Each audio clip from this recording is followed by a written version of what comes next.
Good evening, everyone. Thank you very much for joining the public consultation webinar for the Islay Ferry project. I am Frances Pachiti, the Director of Aviation, Maritime, Freight and Canals at Transport Scotland, and my responsibility includes the provision of ferry services for Scotland. I've been asked to welcome you all to this event, so thank you all very much for your interest and for your time to engage with us. It is very much appreciated.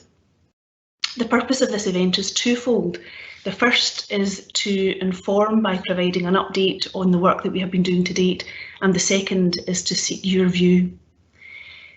By way of update, our work on this project has, by building on a detailed analysis of the current and projected demand and on the community consultation that has been undertaken to date, and we're now at the stage of having undertaken an initial options assessment for the Islay Ferry project.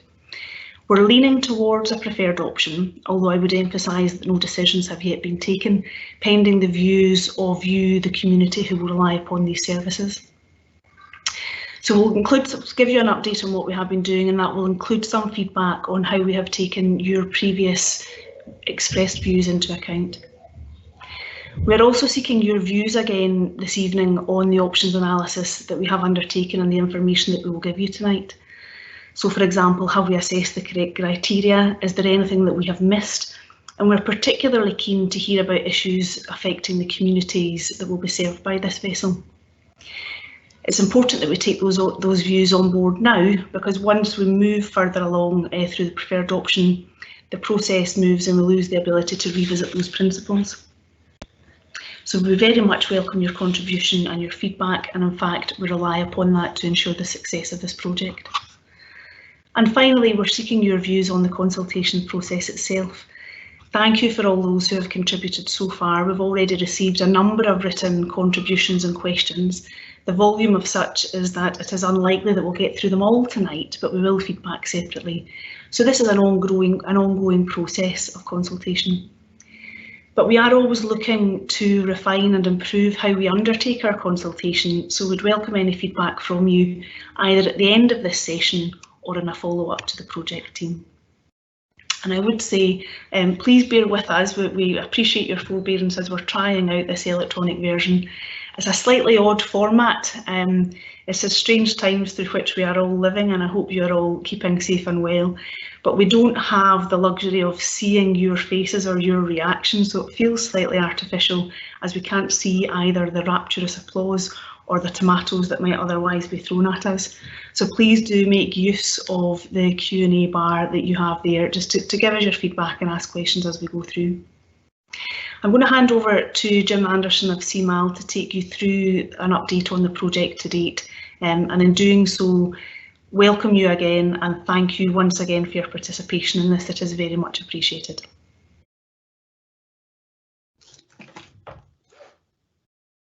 Thank you, Fran. Good evening, everyone, and thank you for joining the New Islay Ferry Public Engagement webinar. My name's Jim Anderson and I'm the Director of Vessels at CMAL, and along with members of the CMAL, CAMAC and Transport Scotland teams, we are working on this exciting new ferry project, and we're all very, very lucky people to be working on this. In the presentation, we will present the outcome of the studies, the outcome of the analysis and the consultation that has been made to date. First of all, just some general background and sort of rules for the evening and how this is going to be conducted. As Fran was saying there, that's something very new to us all. I think we've all been used to using Teams and Zoom throughout the year, but this is the first time as an organisation or organisations we've used this webinar format. So we're delighted in the attendance that we're seeing here, and we're pleased that everyone's managed to connect. So the webinar itself is set by Microsoft, it's set by Teams, it's there for 2 hours. Now that we've started, we cannot stop, we cannot pause, and it will finish at 8:30. The Q&A session will be conducted by Kevin Hobbs, the CMAL CEO, who hopefully a lot of you out there will know, and it's a shame we can't see who you are, but anyway, we hope there's some familiar faces here. Please type your questions into the chat box at the right hand side of Teams, and it is also optional whether you use your name or if you post as anonymous. We've received a number of questions in advance and we'll get through as many of the questions as we can tonight. Any questions not answered during the session will be uploaded onto the CMAL website with answers, and check it out at our website page there. And any further questions that you do have following this session, please email us at islavessel@cmassets.co.uk, and we do ask that you use that facility and you get your questions into us as soon as possible, and we can start to look at these questions and feedback the responses. So I'd like to just thank everyone before we kick off, and thank you for your questions in advance. And just another note here at the bottom that this presentation, this session will be recorded, and it will be available on our websites, and there'll also be links from Transport Scotland's and CalMAC's websites. So on with the presentation. Some of the background to the project here. First of all, before we talk about the background, myself, Jim Anderson, is heading up this team, which consists primarily of myself and Lewis at CMAL, Nazir at CMAL, Pauline, Lauren at CalMAC, and Mark at Transport Scotland. But there's many others who feed into this. We're just the people here that are sort of, representing the group, but lots of other people and lots of other stakeholders, Argyll Butte Council, various people. Also here tonight, behind the scenes, there's quite a big team. So as well as the team that you're seeing here on your screen, we have Kevin Hobbs from CMAL, Ramsey Muirhead from CMAL, Heather Ferguson, Brian Fulton, all from CMAL. We have Don McKillop from CalMAC, Chris Wilcox and Fran Pachiti from Transport Scotland, who gave the introduction. We have a lot of slides to get through tonight, and many are very detailed. And we ask that you take the time following the presentation when this will be uploaded, and you take the time to read this in a lot of detail and come back and ask us, any questions, give us feedback, anything where you need some further clarification, please let us know. So moving on, this is just a quick slide. I won't spend too much time on this. You can read this at your own leisure, but this just lays out the roles and responsibilities of the various teams within CMAL and CalMAC, because we do know that sometimes that's perhaps not clear out there. So again, just take the time yourself to have a look at that, and you can hopefully understand what the roles and responsibilities are.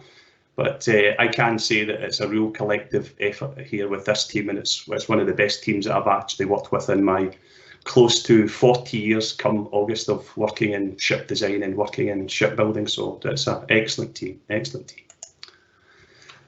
So a bit of background here. The vessel replacement deployment plan concluded that a new vessel was required for Islay to manage capacity constraints and provide added resilience. The new vessels to replace the MV Hebridean Isles and is to complement the MV Finlaggan. The vessels to be more orientated towards a freight service. That's been made very clear. However, with sufficient passenger accommodation to meet the anticipated demand. And the possibility to operate an overnight freight service is also to be considered. One of the main project goals, very clear, very straightforward, very simple, is to design a modern ferry that's reliable, that's efficient, environmentally friendly, very important, obviously, in the world that we live in. And obviously CMAL and CalMAC have a history with the hybrid ferries of, providing, low emission vessels. So that's something that we're going to hopefully present to you in the forthcoming slides. And again, the vessel has to be safe and comfortable. Okay, just touch quickly about the existing vessels on the route, which I know most of you will know the details well. There's two vessels, the MV Finlaggan, which was obviously delivered into service in 2011, and I was involved in that project as well at CMAL. She's the bigger of the two vessels compared to the Hebridean Isles, which is obviously getting on in her life. Some main differences here between the two vessels. Obviously, one is obviously in what the cargo carrying capacities of these two vessels. The Finlaggan, the cargo deadweight is somewhere in the range between 350 to 440 tonnes maximum. Obviously, that cargo deadweight is dependent on the operating conditions. By comparison, the Hebridean Isles is 280 tonnes, and also worth sort of noting is the difference in speed. and that's something that, you know, obviously you have to be aware of. There is quite a difference in the speed, and with difference in speed with vessels comes difference in power, comes difference in fuel consumption and emissions and the like. And obviously different capacities of these vessels. The current Finlaggan has space for 10 HGVs, and Hebridean Isles has space for 7. 77 cars on Finlaggan and 66 on the Heb Isles. And crew cabins on the Finlaggan is 34 and 26 cabins on the Hebridean Isles. In August 2019, seems like a long time ago, a public consultation event took place in Bowmore with key stakeholders from Islay and Jura. Unfortunately, we were unable to carry out any planned public meetings in 2020 due to this, obviously this horrible pandemic. We did plan to go in March, just when this all kicked off, and then we were all very, very hopeful, you know, within the year, in the autumn or the winter, we would be through the worst of this, but sadly we're not.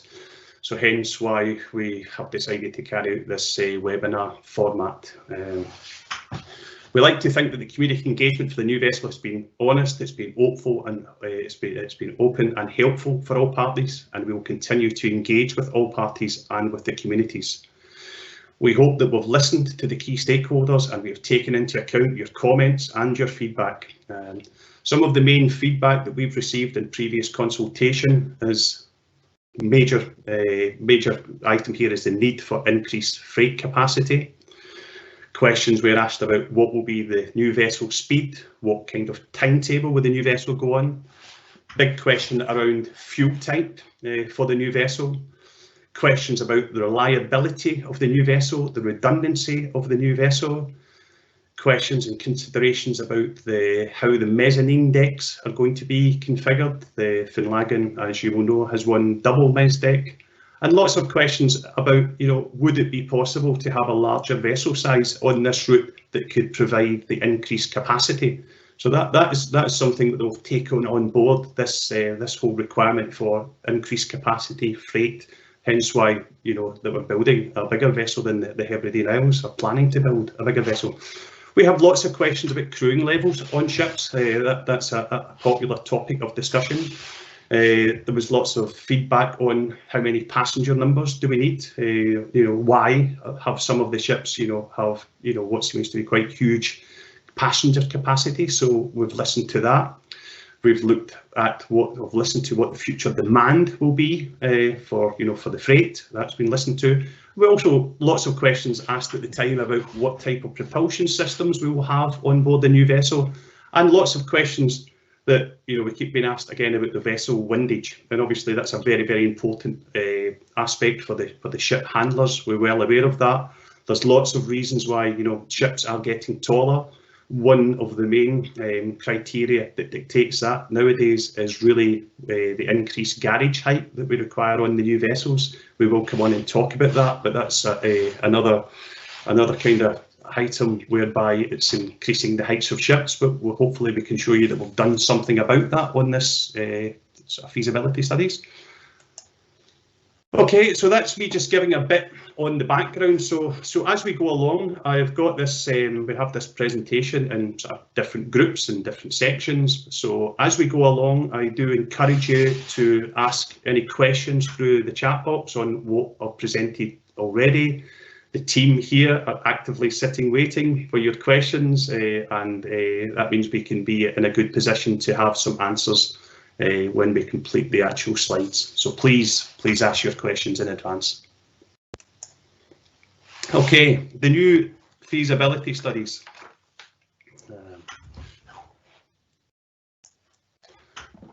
Okay, I'd just like to talk a bit here about how this whole process starts when we look at the actual vessel design from the very, very, you know, starting point. CMAL, along with our design consultants, a company called Navalue, and we'll come and speak about them a bit later in the presentation, we develop the vessel concept design that meets all the functional requirements. It meets the requirements of CalMac, it meets the requirement of the islands, it meets the requirements of the communities, and so on and so on. That's our responsibility here when it comes to design and specification. The shipyard are then the responsible party for the detailed design and build of the vessel, because that's something that takes many thousands of engineering hours. In fact, the bigger ships, say like sort of, for example, Loch Seaforth, and ships that I've been involved in when I actually was working in the shipyards, say like the Hebrideans and such like, they take tens of thousands, if not hundreds of thousands of engineering hours. Our role in all of this is obviously as part of the procurement process with that, and that we will work closely with the shipyard so that the vessel that is delivered is what is required. The vessel design has to comply with some of the following, but here's the main criteria that the ship has to adhere to. One is the EC directive for passenger ships. That's the law. That's a statutory document for passenger ships that we have to comply with, and for folk who are interested and who will know this anyway, this will be an EC class B vessel. But now, I suppose I'll use the word Brexit now that we're out of Europe. We had to ask the question of the MCA, will this document be adopted going forward? And presently, yes, the EC directive will be adopted. So we've had that cleared with the MCA, and we've raised that at the highest level in the UK.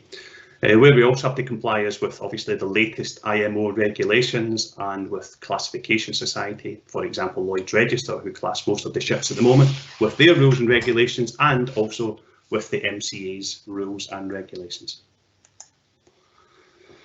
I won't get into too much detail on this slide. Please read this at your leisure, please. But this just gives you an awareness of the various phases of from concept design through to the tender design phase, through to the basic and the detailed design phase.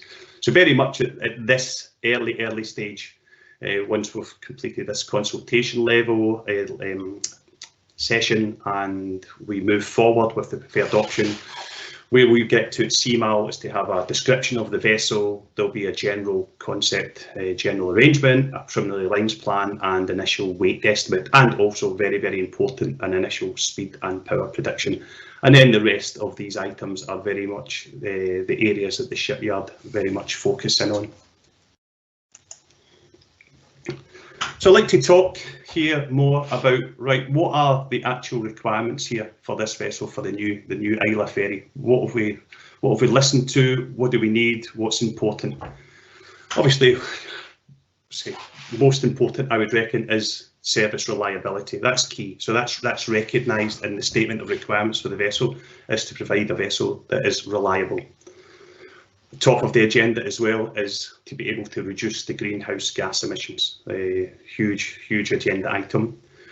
Another very important aspect is to look at how to reduce the overnight noise in the ports.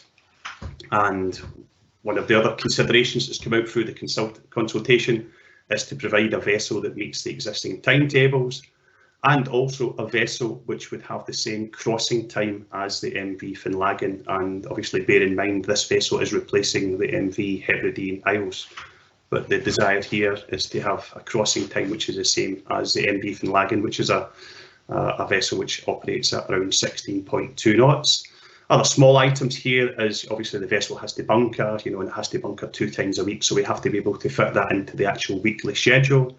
Garage height, I touched on that earlier, but there's a requirement for a clear height, because we're future-proofing vessels for the next 30 years, to have a clear height of 5.1 metre. That's underneath the stowed mess deck, and when we take into consideration the actual height of the mess deck, that's typically around 500 millimetres. That means we've got, a garage height of 5.6 metres high before we even start to think about the passenger spaces and the crew decks, etc.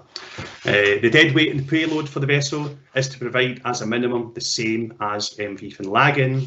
For the freight and the vehicle capacities, we have to maximise the vehicle deck space, and obviously this vessel has a requirement that is bow and stern loading. Obviously that makes life easy for the ease of operation and the time spent in the port. The vessel has to carry dangerous goods. There are some discussions going on at the moment which we're very aware of, and we're working with obviously our designers and the MCA about the carriage of dangerous goods and the new rules that may come into force. Looking at that, The passenger capacity here is reduced from the Finlaggan. We're looking at a ship that would have 350 passengers as compared to Finlaggan, which is around 560. Passenger facilities, we're looking at having modern facilities with one retail outlet. As you know, it's called the Mariner's Cafeteria. Accessibility, and again, we're going to touch on a lot of these throughout the slides as well, throughout the presentation. All areas of the vessel to be accessible. Crew cabins, the requirement that we've looked at so far is to have 31 cabins, all to be above the vehicle deck. And for the crew facilities, we'll be looking at putting in welfare facilities for the crew, including gyms, laundries, offices, etc. And the ship also has to carry, have space for stores and workshops, so the ship can be maintained and kept in operation. And again, as we have a mariner's lounge and the servery, we need sufficient storage for passenger and crew provisions. So our starting point is we look at the ports, and we have to assess the ports and the conditions of the ports and the size of the ports and the limitations at the ports. And here is a list of the various ports that we have to operate, the 5 that this new vessel would operate from and to. At Kennecraig, some of the challenges we have are around the water depth, the actual pier structure. As you will know, most of that pier is very old, and we also have difficulties with the concrete ramp fit as well, where the vessel can only go in stern only. There is no shore power at that port, or is there any shore power at the other ports? We have challenges at Kennecraig with the height of the gangways and the passenger access there, and the fuel bunkering is also a challenge where the vessel has to bunker on board. Likewise for Port Ellen, same types of things here that we've looked at and we've analysed, and these have all been assessed as part of the actual feasibility studies. So I won't go on too much with this. Maybe worth talking perhaps about Port Ascaig here is, looking again at the pier length. That really restricts the type of vessel that we can get in, and as do the strong currents that are experienced there at the pier, as the marshalling area. And also, I've probably just skipped over it. Very, very important, because we will come on to it in the presentation, is the marshalling area space at Port Ellen, where that is very, very constrained, even for the existing vessels as well. So we'll come on and talk a bit more about that. But please look at this a bit more at your leisure, because I could probably be here all night talking about all these things. So, let me just explain some of the companies that have been involved thus far in the feasibility studies. This takes a lot of work, even to get us to this stage. Takes a great deal of work, takes a lot of skilled people, engineers, etc., involved in this vessel concept. This is just some of the companies that are involved. One on the Value, who I spoke about earlier, they're the naval architects, they are ferry design consultants. They've also engaged, they're the main contractor here, but they've engaged with HSVA, which is a Hamburg ship basin, who are really a centre of excellence when it comes to hydrodynamic research, and as part of the package with Navalue as well, we've commissioned Royal Haskoning to carry out dynamic mooring analysis studies at all the ports using state-of-the-art modelling. Through the Ports and Harbours colleagues in Seamal, Ramsey and Nazir and company, we've commissioned Jacobs and Arch Henderson to carry out various feasibility studies at Port Ellen, Kennecraig, Port Ascaig and Colonsay. As I touched on earlier in one of the earlier slides, we've had lots of correspondence and dialogue with the MCA and the Classification Society on the rules and regulations, new rules and regulations, and any potential future new rules and regulations. And also, as part of these studies, we have had much correspondence with various major equipment suppliers. We have just shown an engine there, but we've spoken to various engine suppliers, propulsion suppliers, bridge equipment suppliers, mess deck suppliers, you name it. We've been in consultation with many of these companies. So the feasibility design studies themselves, what type of things do we cover in these feasibility design studies? Well, lots of things, but this is just some of the key areas and the key criteria that we actually analyse as part of our feasibility studies. Obviously looked at the technical aspects and the commercial aspects and much more. So just I'll just go through them. Really, we will look at, what are the passenger and vehicle requirements. We have to analyse that. What is it we need to deliver? How do we then maximise the vehicle capacities, particularly for the freight for this run? How do we go about that within the port limitations that we have? There's been lots of work done with CalMac, Transport Scotland, looking at the forecast demand. What does the future look like? We're not just building a ship for today, we're building a ship for the next 30 years. We have to consider the operational requirements. We have to consider the requirements, arrangements for passengers and crew. Air quality is an important aspect, as is emissions and fuel consumptions, with there's detailed analysis which is carried out. There has been detailed analysis carried out looking at the port fits, looking at the limitations and looking at where can we make improvements. Been a lot of analysis done looking at what this new ship operating speed would be and what would be the likely timetable, because we realise people want ships, timetables are shorter and ships are quicker, all these kind of things. Accessibility, key requirement, very, very key requirement for new vessels, which obviously we've been putting in place for all the major vessels recently. We do have some challenges with some of the ships with the beam and the side casings, but we'd like to think that we've maybe moving forward with some sort of smarter ideas. Reliability, manoeuvrability and seakeeping, obviously very important. Shore power and overnight noise. And then we start to look at each of the options, and we look at the benefits of each of these options, and we look at equally the disbenefits of the options. And we prepare a business case covering all these aspects, all this criteria, and we look at the costs, both capex and the opex for the 30-year operation of the vessel. So, what have we been looking at over the last months? The feasibility studies have looked at a number of vessel options, and a number of these options were carried forward to a more detailed analysis. Option 1 was to replace the MV Hebridean Isles with a new vessel, pretty much the same size and speed as MV Finlaggan, which already operates on the route. That's an 89.8 metre vessel. Option 2 was to replace the Heb Isles with a new vessel, slightly longer, 94.8 metre vessel, but with greater vehicle capacity than option 1. Another option is to look at replacing the MV Hebridean Isles, which is a small vessel, with 2 new vessels in the region of somewhere 70 to 75 metres, with the same combined vehicle capacity as option 2. Hopefully that's all making sense. If not, you can read this at your own leisure. One of the options that we didn't consider for any further detailed analysis was to replace the ship with a new vessel which was over 100 metres, similar to Glen Sannock's design in 802.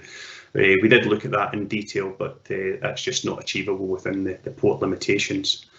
Another option which will be considered at a future point is to replace the MV Hebridean Isles and Finlaggan with 2 new option 2 type vessels, but that is one for the future, and it's one that will be considered a bit further in the future.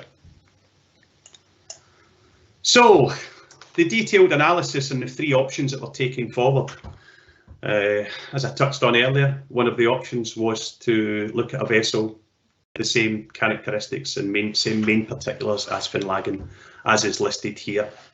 The Finlaggan has a cargo deadweight of 350 to 400 tonnes. Option 2 vessel that we have carried out some detailed feasibility studies on is a vessel which is 94.8 metres overall length. It would have a beam of 18.7 metres. And really, having a beamier vessel, what that does for us, it allows a wider side casing. So for the likes of stairways and lifts, just creates a bit more space, and it also creates a bit more space in the vehicle deck as well. We're looking at a draft of 3.8 to 4 metres and a displacement, predicted estimated displacement of 3830, which is about 10% more than the current Finlaggan. And we'll come on and talk about that a bit more, because there are limitations with the fenders and some of the pier structures as well for that size of displacement. The deadweight we'd be looking at here is similar to option 1, Finlaggan type ship at 750 tonnes. But if you look here, the interesting number here is what is the potential cargo deadweight here, which is increased from option 1. You know, we're looking at a cargo deadweight of 484 tonnes for the new vessel, and also a maximum speed for the new vessel of 16.5 knots. Passenger numbers same as the option 1, as is the case for option 3, which I'll come on and talk about. The number of cars, if you see here, we would have 100 cars here versus 77 on the option 1, and 14 HGV space on the vehicle deck for 14 HGVs compared to 10 HGVs on option 1. So that's, you know, it's a 40% increase for a vessel which is only 5 metres longer. Crew cabins and training cabins is the same across the 3 options, whereby there would be 27 crew cabins, and there would also be 4 cabins, which is obviously very, very important in this day and age, you know, for crew familiarisation, for the training of cadets, you know, for the future people who are coming through. So these facilities will all be built in. Option 3 is looking at 2 smaller vessel options. That's a question that's very often asked, is 2 smaller options. So that's also been considered as well. So we've looked at an option for a vessel which would be somewhere between 70 to 75 metres length overall, 15.7 to 16 metres beam, a draft of 3 to 3.4, displacement around 2,000 tonnes. But obviously, if you start to look down, the cargo deadweight is much reduced, somewhere around the region of 264 tonnes. And important to note here as well is, for a smaller ship, the speed will be much smaller as well. And obviously there's a requirement, you know, that the ship should be at least capable of the same crossing speed as currently with the Finlaggan. Passenger capacity would be less, 200 passengers and 50 cars and 7 HGVs. So that's the 3 options that were carried forward for more thorough and detailed analysis. So as part of the detailed analysis, as I touched on earlier, fuel consumption emissions are high on the agenda. It's always been high on the agenda for CML since I started the company, and it's probably one of the highest agenda items that we have here to look at. So the work that we've done here, looking at the various options, if we look across here, this is the annual operating hours for the options. Option 1 would be 3,510 hours, as would option 2. But if you look across and you look and you see option 3, the actual annual operating hours is greater. And you might be asking, why is that? Well, why is that? It's because the ship goes slower, so it will spend more time operating at sea. The timetable would be that the new ship, as it's replacing the Hebridean Isles, will operate on the Hebridean Isles timetable, but the intention would be that the crossing time would be quicker compared to the Heb Isles. It would be the same crossing time as the Finlaggan, and that would allow more turnaround time at the port, because obviously if you have a greater capacity vessel here, then there is more time required at the turnaround time at port.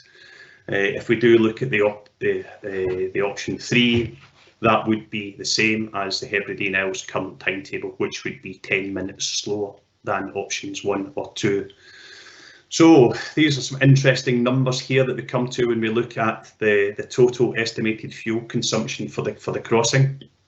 For the option 1, and sorry, I should point out, these fuel consumptions are obviously the estimates based upon, you know, CFD work that's been done. It includes the hotel load and also includes the sea margin. So these are the real figures that would happen in the world, rather than, you know, what the ship designers would like it to be from a theoretical point of view. So this is considering sea margin, and it considers, you know, the hotel load. And what this also considers, that the propulsion machinery system would be a diesel electric system. So I know there'll be many out there listening that know exactly what I'm talking about there, and you know obviously the benefits and equally some disbenefits with the system. So that's what that's considering, is diesel electric. But if we look at the numbers here, we're looking at 1,240 litres per hour for option 1. But then when we compare that with option 2, we're now down at 857 litres per hour for the option 2. for a ship that is 5 metres longer and has 40% more capacity than the option 1, then the figures are quite incredible. And for option 3, as it is a smaller vessel and it's going at a lesser speed, then obviously the fuel consumption per hour is much reduced at 517 litres per hour. But given that we have 2 vessels, we have to multiply that, and you would be over 1,000 litres per hour. So if we then take that, how many litres per hour is the ship burning, and we then compare that to, right, okay, how many cars are we actually carrying, are capable of carrying on this vessel? For the option 1, what we're looking at here is a fuel consumption per car space per hour of 16.1 litres. For option 2, we have 8.6 litres. So when we look at that for every car carried, we're half the option 1, and for option 3, we're sitting at 10.3 litres. So if we then equate that to CO2, if I just direct your eyes to the bottom row here, if we look at the CO2, you can see that per car space, that option 1 would have 88% more CO2 emissions than option 2. It would have 36% more CO2 emissions than option 3, and option 3 would have 38% more CO2 emissions than option 2. So from an environmentally friendly point of view, the option 2 is obviously the standout from that criteria.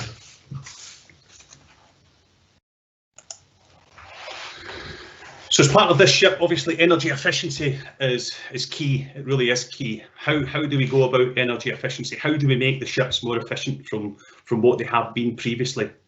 Well, we have to optimise hull form. That's key to this. If we can have the optimised hull form, if we can get close to the perfect block coefficient, then we're going somewhere towards having the right type of vessel, and sometimes that can be a challenge. So that's key considerations, is to get the optimised hull form. A longer and larger vessel, we can have a more efficient vessel. Another area is whereby to optimise the speed. We have to look at being able to optimise the speed throughout the journey, throughout the crossing, so that when the ship is in operation, all the machinery is operating at its optimum point. So that's very, very important.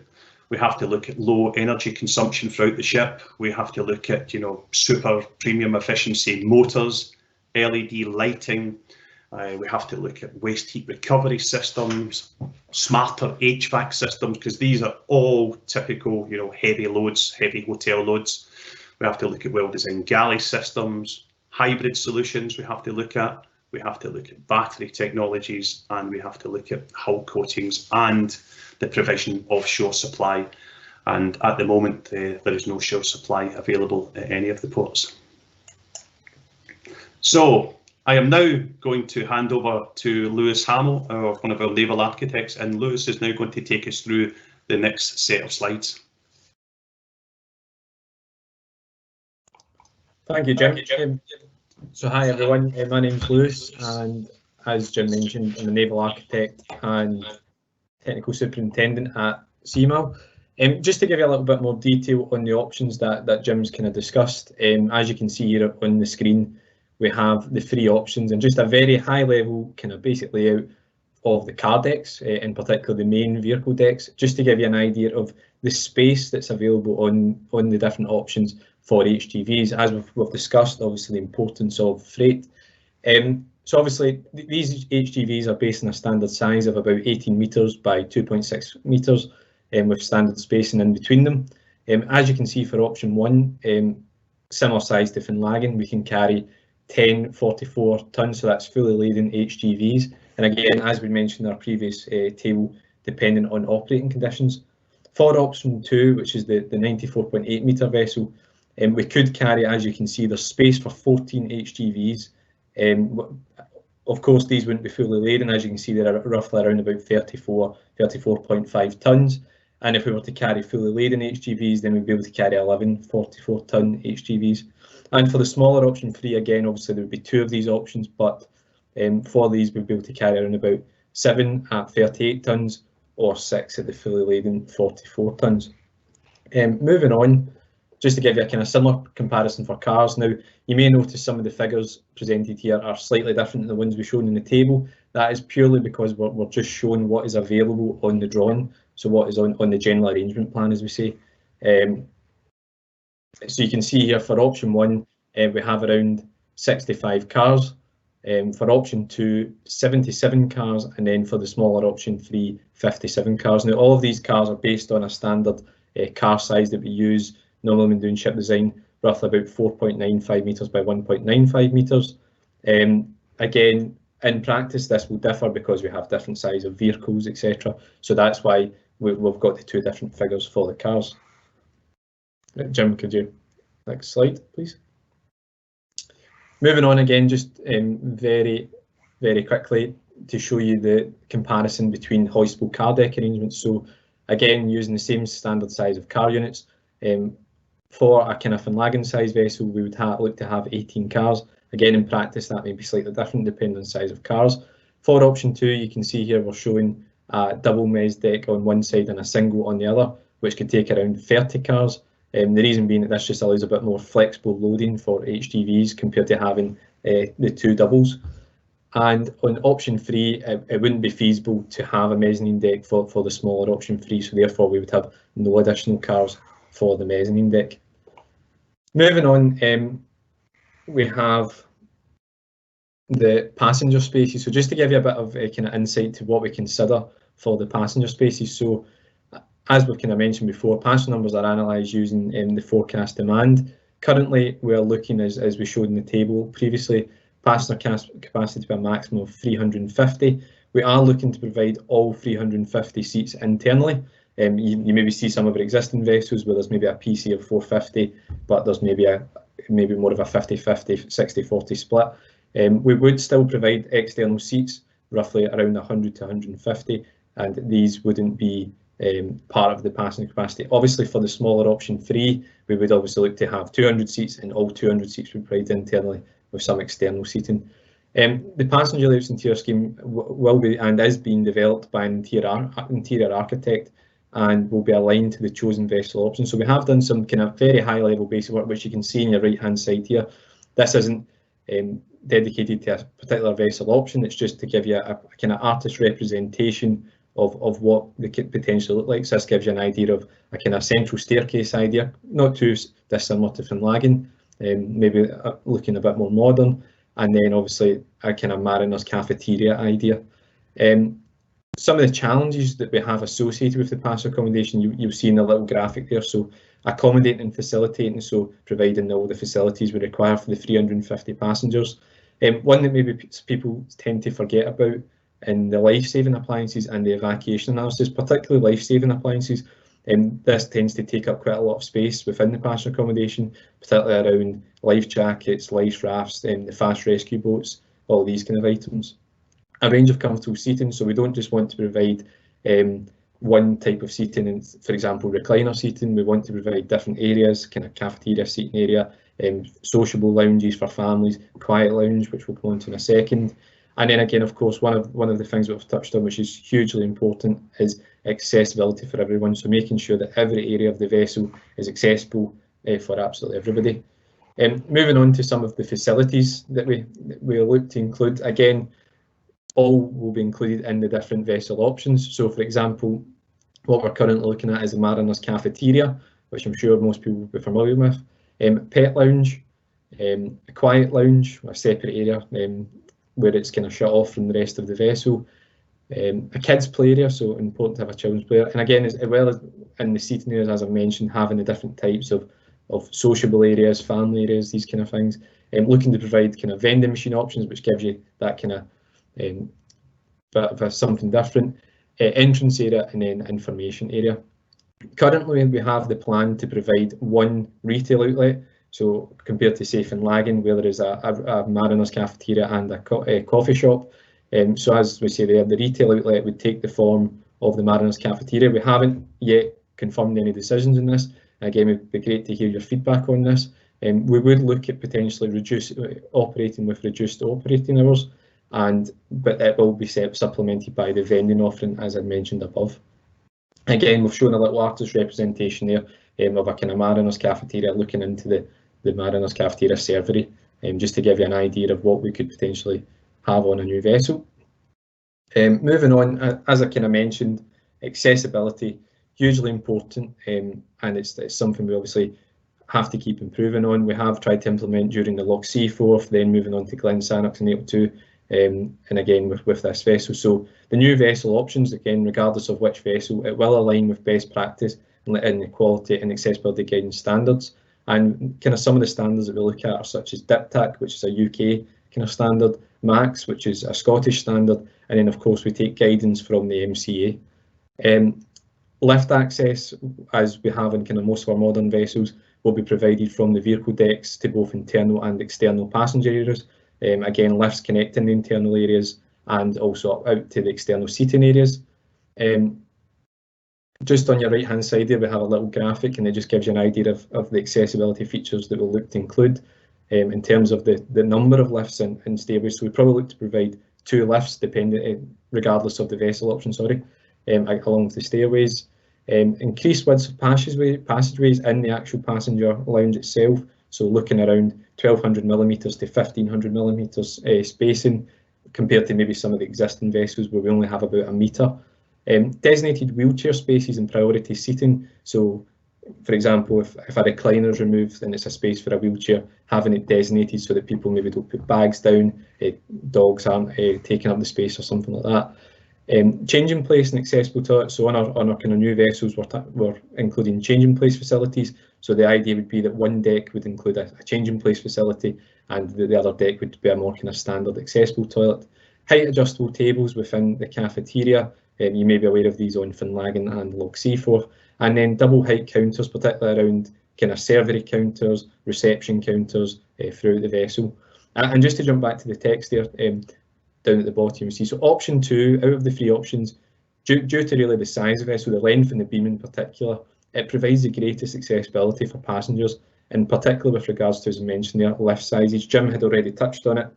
Having the wider side casings allows for larger lifts. It lets you have that 1.5 metre turning circle, which a lot of the existing vessels don't currently have. Also, when in regards to passenger staircase, it allows us to have the wider staircases and the increased walkway widths in the passenger areas, and then allows us for more space for the features such as the accessible toilet and the changing place. Just finally, before I pass you back to Jim, the last slide I have here is on crew levels and accommodation. So as we've kind of mentioned before, we have an operation requirement to provide 31 crew cabins, which includes 4 spare cabins for familiarisation training and cadets. There is a number of things that determine the crew levels. Of course, a lot of this comes from the MCA. Crew levels are determined through the minimum safe manning of the vessel, the muster list requirements, the timetable requirements, the hours of rest, and then the onboard retail offering that we have. The crew levels at the moment, obviously we're working towards a number of 31, but they are still to be finalised, and we have to finalise our decisions about timetable and retail offering. CalMac will define the crewing levels, ensuring adherence to all relevant regulations, hours of rest requirements and collective agreements, and will engage with the unions going forward. So thank you very much. I'll pass you back to Jim, who will go back through some of the vessel options. Thank you.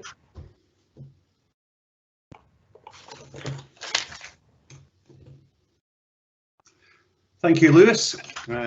So our next slide is going to look at the vessel options appraisal, which considered a number of key criteria.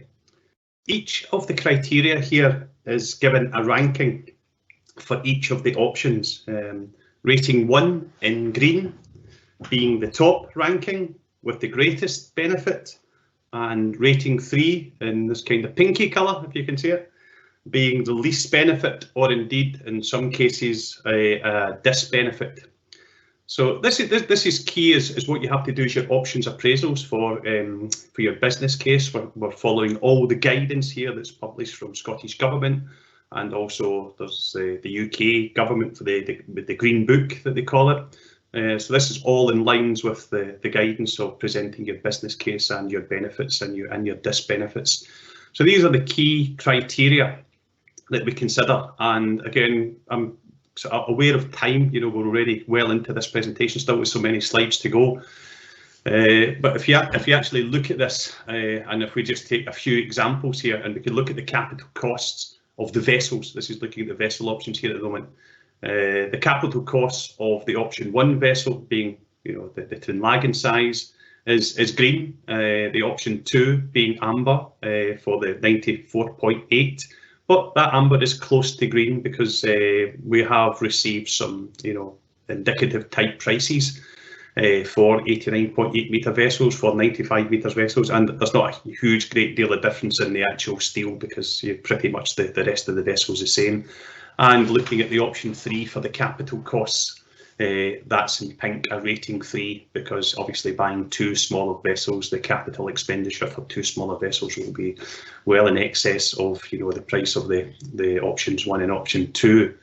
But obviously looking along here, this is important obviously to recognise from the option 2 and the option 3 when we start to look at the operational costs, as we highlighted in some of the earlier slides, you know, given the fuel consumption estimates for the option 2 compared to the option 1, the fuel savings and the cost savings throughout the life of the ship run into millions and millions and millions of pounds over the lifetime of the ship, and that's at today's fuel costs.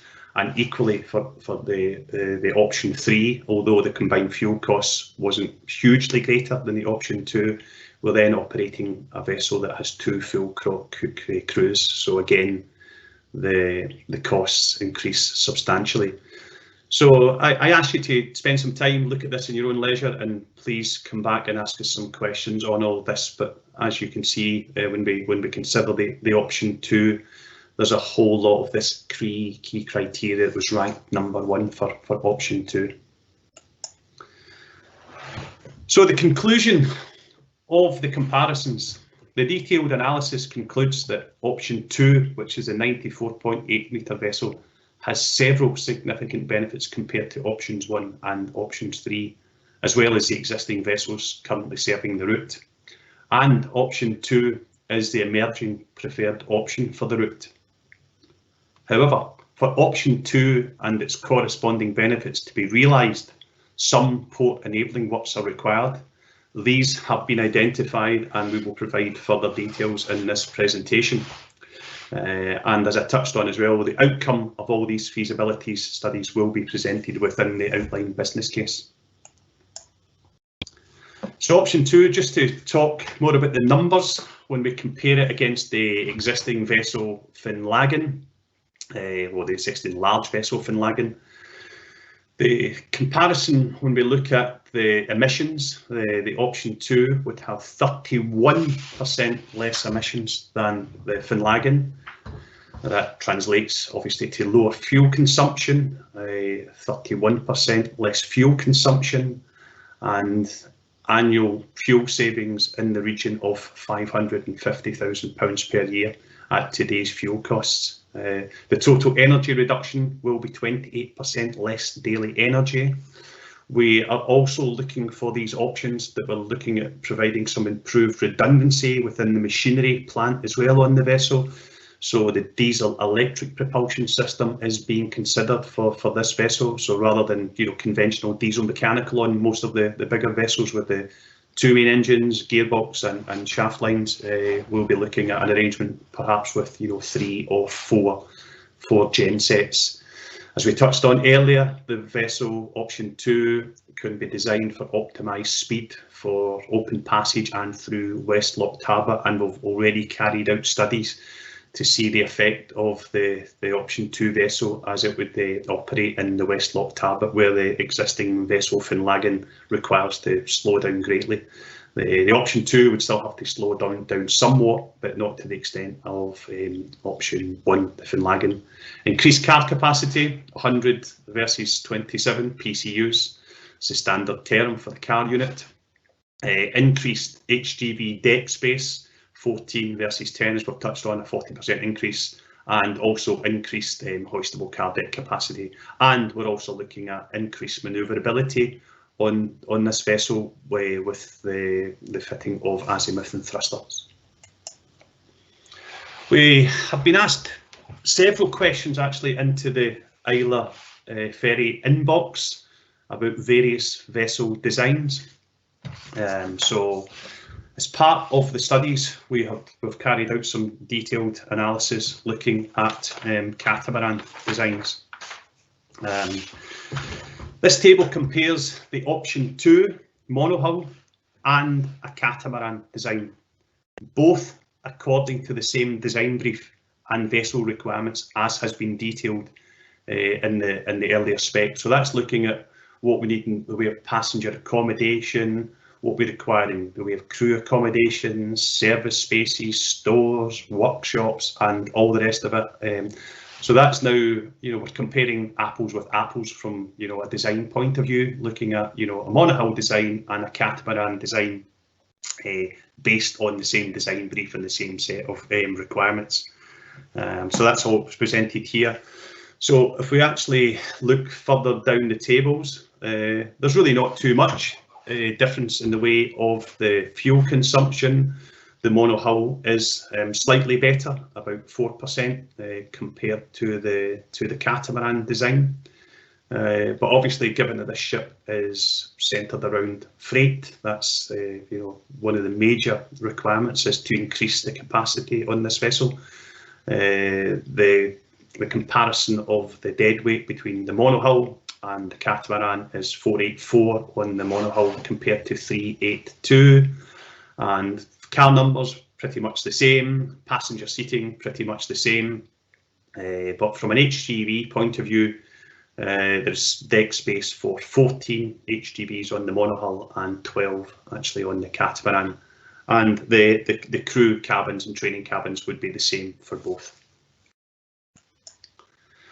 So that's us completed our slides on the vessel side and the feasibility studies. Again, please continue to ask your questions. I'm sure there's a lot coming in as I'm presenting. I'm not getting to see them as they come in, but I'm sure Kevin in the background seeing the questions and ready to put some of these questions my way.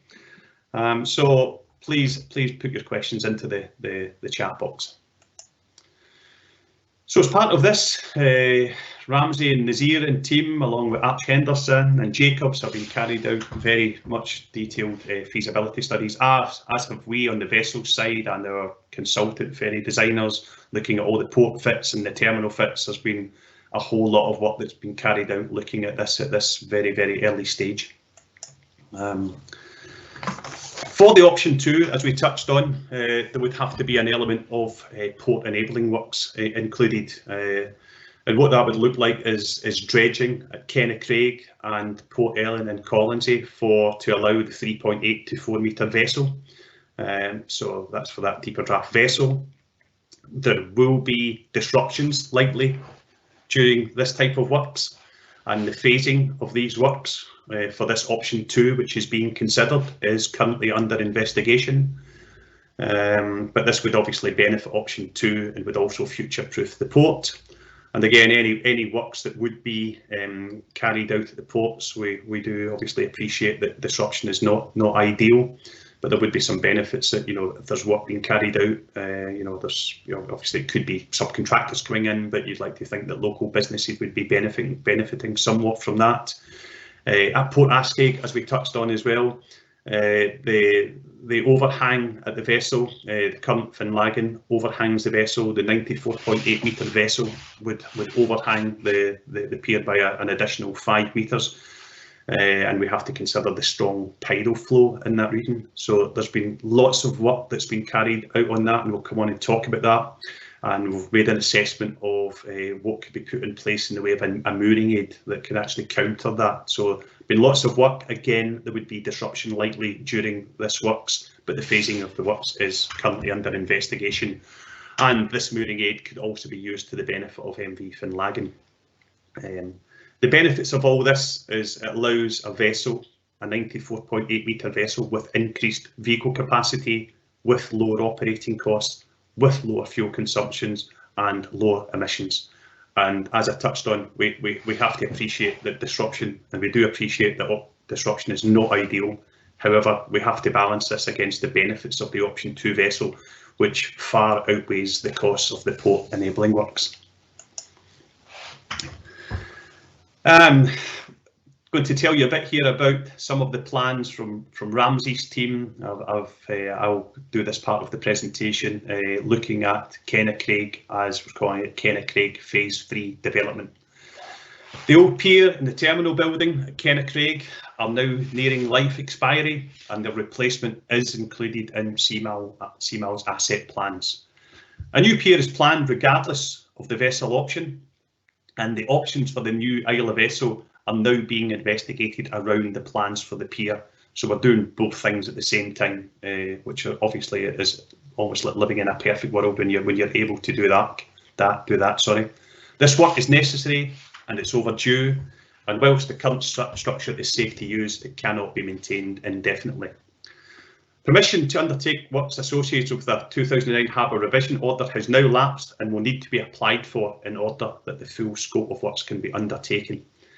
It's estimated that the delivery of a new pier and a new terminal building at Kennacraig, including the necessary consents and the licences, would take around 5 years to deliver.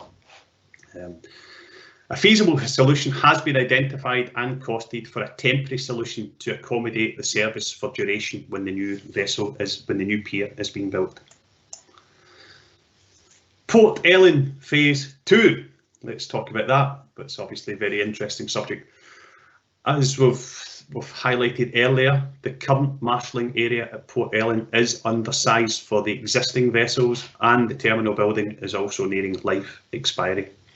In 2009, following a stag appraisal, CMAL produced a port redevelopment master plan for Port Ellen Ferry Terminal, and were also successful in applying for a harbour revision order based on the agreed master plan at that time. This master plan included a new pier, included a new terminal building, and increased marshalling and parking areas. For the arrival of MV Finlaggan in 2011, a new pier was constructed to replace the original pier. Due to funding constraints at the time, the replacement pier was largely built on a like-for-like basis and was not positioned where the master plan recommended. The works undertaken were also not able to deliver a new terminal building or marshalling area improvements. CMAL have now commenced planning work to look at a new marshalling area and a new terminal building. So that is now underway. In the short term, we are progressing a number of small projects to improve the current marshalling areas and terminal building at Port Ellen, which will be delivered in the next 1 to 2 years. During all this, the capacity of the new vessel will be restricted until the work's carried out. We still have constraints with the existing Finlaggan, so we have to bear that in mind, that a new vessel with increased capacity, something has to kind of happen with the marshalling spaces at Port Ellen. So we're just briefing you on this as part of the plans, but we will come back to you with further consultation on this, in the near future, and that will be carried out obviously with Ramsey and his team. Shore power. Shore power upgrades at Kennacraig, Port Askaig and Port Ellen will be carried out for all the vessel options that we looked at. We have been in touch with Scottish and Southern Energy Networks some time back actually, and they've carried out feasibility studies for us, and they actually can provide shore power for the ship at each of these ports. So a lot of work has been done there, a lot of studies has been carried out already, and that's been costed. So that will allow the vessel and existing vessels, if we look to upgrade the existing vessels, it will allow the vessels to plug in overnight, obviously reducing emissions from the vessel and reducing the level of overnight noise. Provision of shore supply would also let us look at charging energy storage devices on board the vessels, i.e. lithium-ion battery banks. So that's all going to be looked at in the actual design phase of the vessel. Again, disruption would be likely during this works, and this is currently under investigation. Again, this would benefit all vessel options and will also future-proof the ports. And again, local jobs, people will say that local contractors coming in and benefiting the local economy. And this could also be utilised to benefit the MV Finlaggan.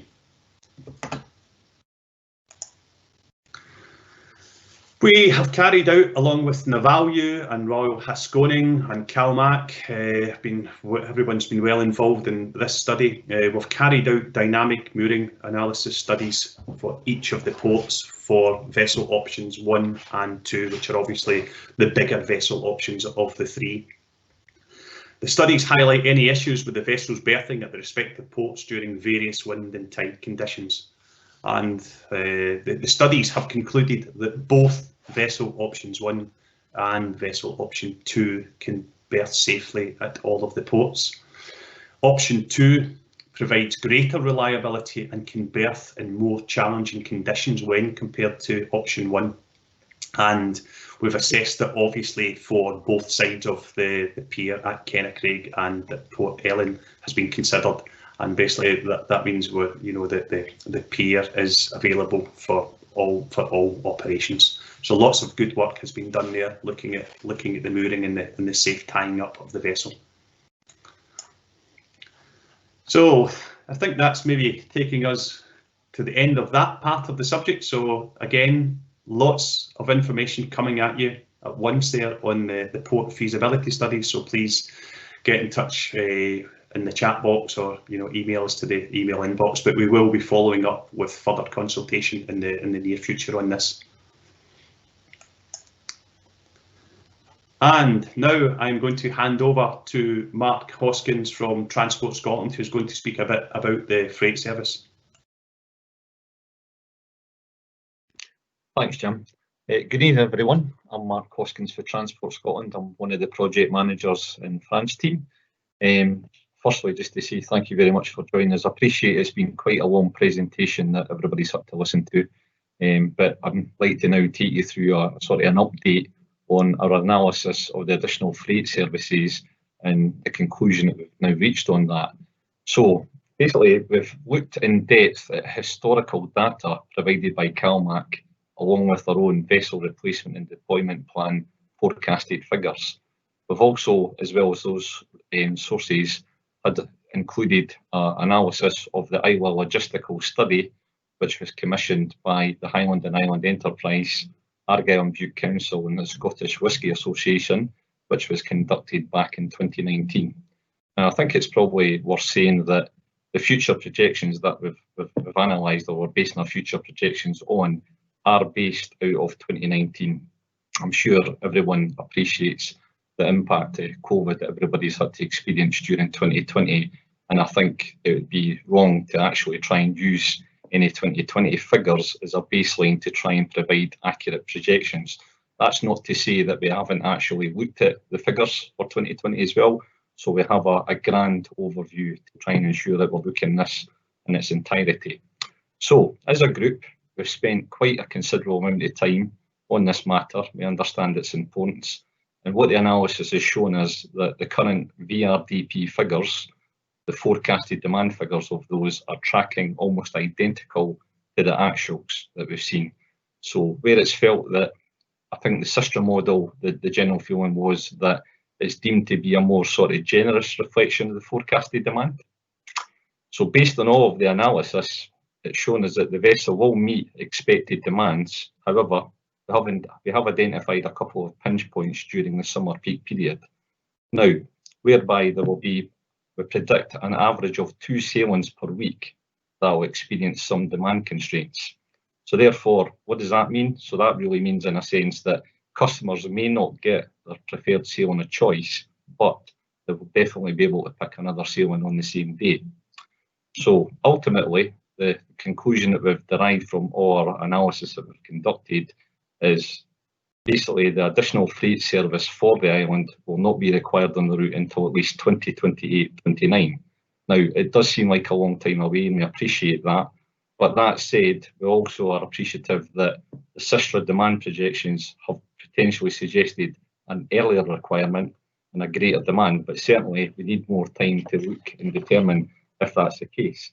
So if these forecasted figures do come to fruition, then obviously we can look at that as how we go.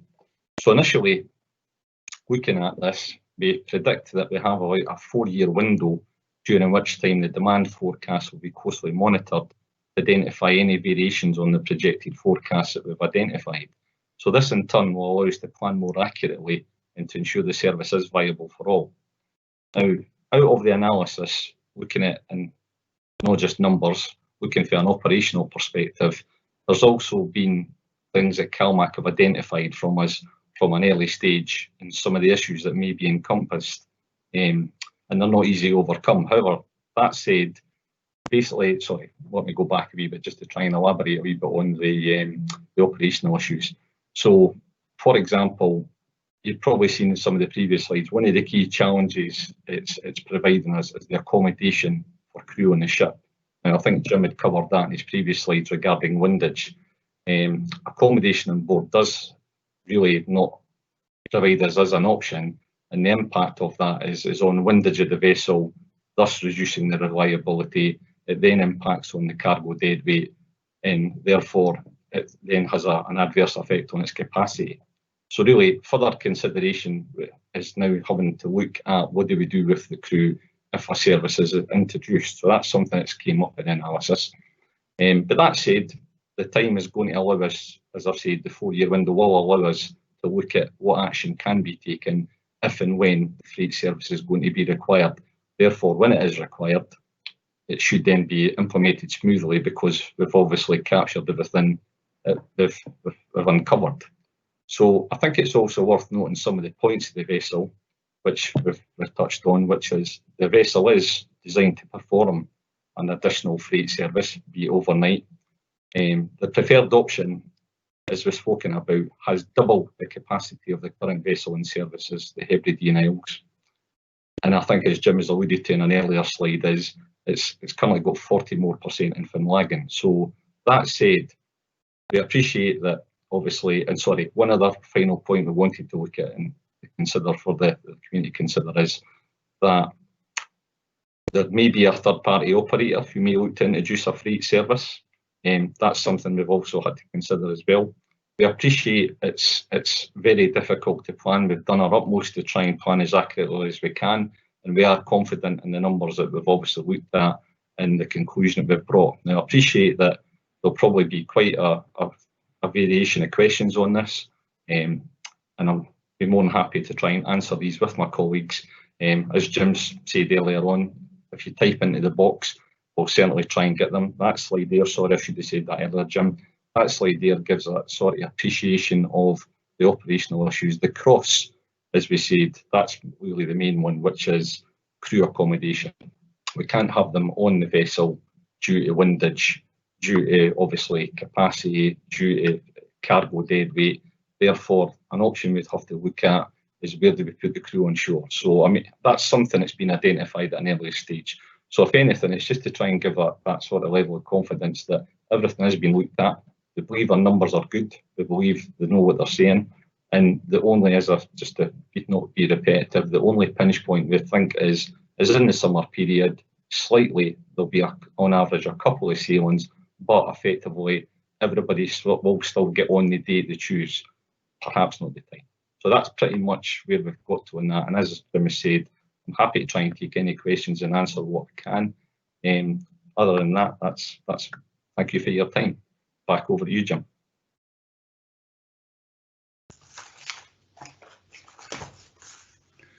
Thank you, Mark. Okay, so we're almost there for this evening, just a few more slides to go. So really we'll try and summarise here and tell you a bit more about the way forward. And then the busy team here are obviously working on the Q&A, and then I'll be passing over to Kevin Hobbs to conduct the Q&A. So summary and way forward for the project here. So as we said earlier on, the detailed analysis concludes that the vessel option 2 has several significant benefits compared to options 1 and 3, as well as the existing vessels currently serving the route, and that option 2 is the emerging preferred option for the route. For option 2 and its corresponding benefits to be realised, port enabling works are required. However, the benefits of option 2 outweigh the costs of the port enabling works. Analysis shows that although there may be some capacity constraints when the vessel is introduced into service, there is no immediate requirement for an additional freight service. So just looking at some of the planning dates, and these are obviously the planning dates. We'll be looking for obviously all your feedback and further discussion following this event. So again, if any follow-up questions, please put them into our Islay Ferry inbox, and the team will be working on them from tomorrow onwards and all of next week. So if you can please get that into us, and then we will then formalise that into a document, and we will then feed that back. We're hoping to complete the outline business case by the end of this month and have that complete with the options appraisal. Next step, what we will look at following the business case and following the feedback is to start the vessel procurement programme. And if you look at that, we've got that down to start next month, and that might just sound like wow, you know, it's only weeks away. But that would be the first stage of procurement, which is called, you know, it's called the single procurement document. Then in brackets Scotland, it used to be called the European Single Procurement Document. It's now renamed after the 31st of December. So all being well, we would be issuing that in February of this year, in just a few weeks' time. And what that document is, that's not a document that's going out with the preferred option or any decision that has been made. That's the document that will go out, that's going to the market, that actually is engaging with the market to say, right, we're now in the market for a new ferry, and to actually look at the capabilities of the bid and invite, you know, the bidders who would then be put on a short list for the next stage. So we would be carrying out our due diligence, the financial standings, looking at the capabilities of these shipyards, which, if you look at the notes below, is going to be a challenge. It really is going to be a challenge, you know, to actually carry out that detailed evaluation of shipyards who will be bidding. So, you know, obviously delayed due to the pandemic that we're all experiencing at the moment. So that will be the intention. So if you do see that contract notice goes out, that isn't a contract notice to build a ship. We plan to have another public engagement consultation in March of this year as well. So that's, you know, it's only a few short weeks. And again, you know, I think given the current situation, we'll be doing it in the same format. And we'll be looking again from your feedback and from that further consultation. And all being well, to be in a position to actually issue the invitation to tender. We do have end of Q1, that would be the desirable date. The reason being for that desirable date to maybe get that out towards March 2021, and that would be with the preferred option, as the procurement process does take quite some time for the actual ITT to actually do the evaluation of the shipyards who will be submitting bids. And we'd be, you know, planning date to look at appointing a shipyard in Q4 2021 of this year. So there's a lot of dates that we would have to hit here, and assuming a 27-month contract period at a shipyard, which we know we have obviously the difficulties with 801 and 802, but they are typical timescales for the design and build of a ferry of this size. You know, that's been typical of the Loch Seaforth in the Flensburg shipyard. It was very typical of the Hebrides, which was 24 months in the Ferguson shipyard. The Finlaggan was close to 4 years, but that was a different type of contract and a different type of time then, in the time of 2007, and that was due to the fact that you couldn't buy an engine because the demand for ships throughout the world was sky high. So although it was a 4-year programme, the build was not over 4 years. So typically that's the typical build contract times for these type of vessels. So that's our planning dates that we're working towards. But obviously there's a lot that has to, you know, fall into place in order to achieve these dates. So thank you very much everyone for listening. We're probably going on a bit, but hopefully you've found that very, very useful. Hopefully it's given you a good feel for the level of the studies and the analysis has been carried out by a huge team. You know, obviously ourselves, CMAL, our partners, so many people involved in this to get to this point.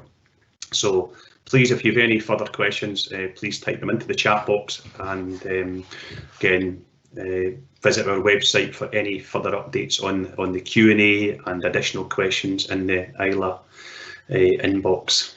So thank you everyone for your questions. Thank you for listening in. I'm just looking at the list of attendees, and we had 90 attendees. We don't know who you are, but there's 90 attendees, so thank you very much. We really do appreciate your time. We welcome your feedback, and we look forward to seeing you at our next engagement event. So thank you very much, everyone. So now I'm going to pass over to Kevin Hobbs, and hopefully, Kevin, I don't get the first question. So thank you very much, everyone. Thanks.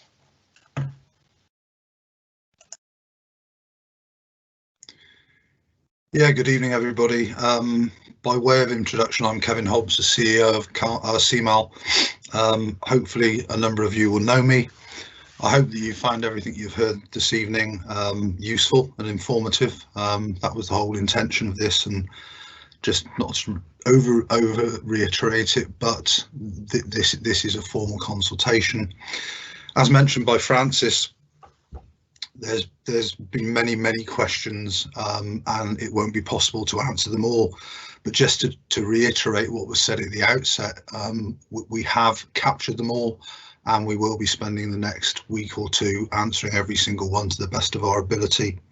There is also the option to ask further questions over the next few weeks as time progresses, because I'm sure some of you will want to go through the whole of this uploaded presentation in due course. So one of the questions which has come in very early was how many people registered. We had about 150 people register in total. A number of them were sort of internal registrations, so probably around 140, and as Jim mentioned, there's about 100 people, 90 to 100 been dipping in and out tonight, which we think is fantastic, and actually is better probably than having the face-to-face consultation, although unfortunately we don't get to see any of you and have any interaction afterwards. But the way this will run is that there's a number of questions and themes which I've been looking at through the questions. There were also some questions that were asked prior to this engagement today, which haven't been answered as yet. So we will just try and run through them, and I will hand over to the relevant colleague as the questions are asked, and a couple of them I will answer myself. So that is the plan. So if everybody's ready, and bearing in mind what Jim said, I think the first question that's been asked is in relation to Kennaicraig. It says Kennaicraig had an extension about 10 years ago, a new roundhead, but the old pier was still intact behind it. What are the plans to build a new pier, because this is overdue? I think the best person to answer that is Ramsey Muirhead, who's our Director of Port Infrastructure and Planning. Over to you, Ramsey. Thank you, Kevin, and good evening, everybody. Yes, as the question said, and as Jim alluded to in presentation, the pier at Kennaicraig was extended for Finlaggan back in 2011. We, at the time, for those that remember, we had done a master planning exercise in 2009 that identified actually a new pier was required.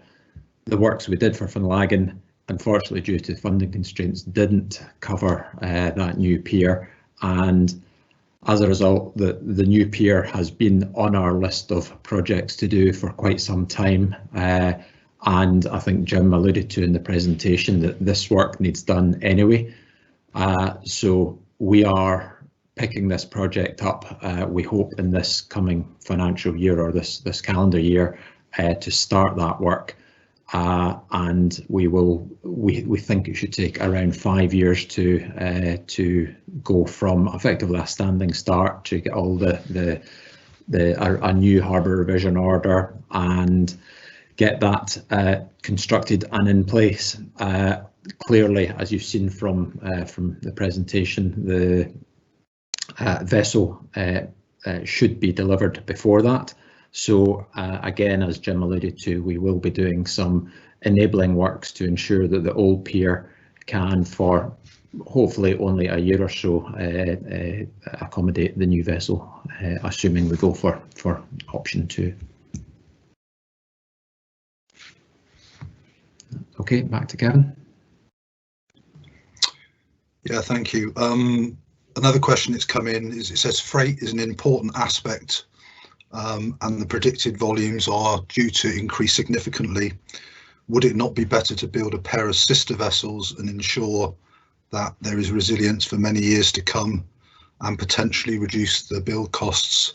I think I'll answer that myself. I think we will look at that aspect. If you look at the VRDP, if predictions are correct, then even building the new ships probably by the turn of this decade, so 2028, 29, 30, capacity does start running a bit thin on the ground, and that is obviously a concern. So part of our next phasing, which we have to look at, is to actually look at the possibility of 2 ships. Fairly obviously, 2 ships are more expensive than 1, and that has to be accounted for by Transport Scotland, who obviously give us voted loans for vessels. So, but that is a potential live topic at the moment, and as you can see, an awful lot of detail has gone into this, but we haven't finished by any stretch of the imagination our overall thought process on this. And certainly with a pair of these vessels, there is the potential to really not worry about the freight capacity or other capacities for a number of years to come. So that will probably take us out to 2040, 2045. So that answers that question. The next question, I think, is probably for Ramsey again. Port Askeig and Port Ellen have limitations for Finlaggan. Increases in marshalling area are desperately needed, including parking. Have you any thoughts or plans relating to that? So if I just hand over to Ramsey, maybe it's given Jim a bit of a breather. He can answer that one as well, and then we'll get on to some of Jim's questions and Lewis's. Okay, thanks, Kevin. Yeah, so in terms of Port Ellen, again, Jim did touch on it. And again, for those that remember, back in 2009, we had a full master plan for Port Ellen that included a new pier, new marshalling area, new terminal building, etc. Again, unfortunately, due to funding constraints at the time, we could only do a pier replacement like for like, and the marshalling area was put in as a phase 2. Again, with Kennecraig, the same as Kennecraig, with the kind of 3rd phase there, we have the plans of to get that project underway. We've actually done some very high level, just starting to look at options for Port Ellen. Unfortunately, again, due to the timing, the harbour revision order there to enable us to do the works has actually lapsed, so we would need to do a further harbour revision order. But the intention is that we're going to start progressing that in earnest again this year, to get options for that marshalling area increase at Port Ellen, and we will share that, do public consultation, probably in liaison with Jim and his team for the vessel, and we will share these options when available. So later on this year. And that, not just the marshalling area we're going to cover, but yes, I think it was mentioned in the question as well about parking, so we will look at that. We will also look at replacing the terminal building, which is, despite a bit of an upgrade we're going to do this year, it's really only just improve what's there for a very short-term period. Again, a bit like Kennecraig, the works there, the timing on the Port Ellen marshalling area is likely to be 4 to 5 years, just by the time you've gone through all the planning, all the harbour revision orders, the marine licensing, etc., and then tendering and construction. So yeah, it's likely to be in the region of 4 to 5 years. So hopefully that answers that. Thank you.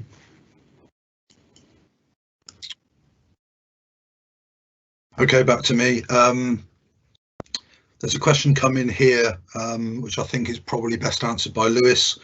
Will there be a dedicated freight drivers lounge? And linked to that, how has the current pandemic impacted or been considered for passenger facilities for the future?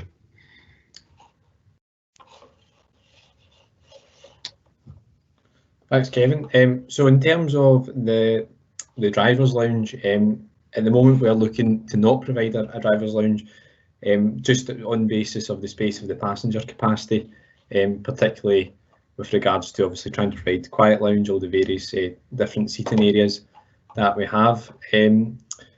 Obviously in terms of like a kind of retail outlet, we'd be looking to provide the one Mariners cafeteria.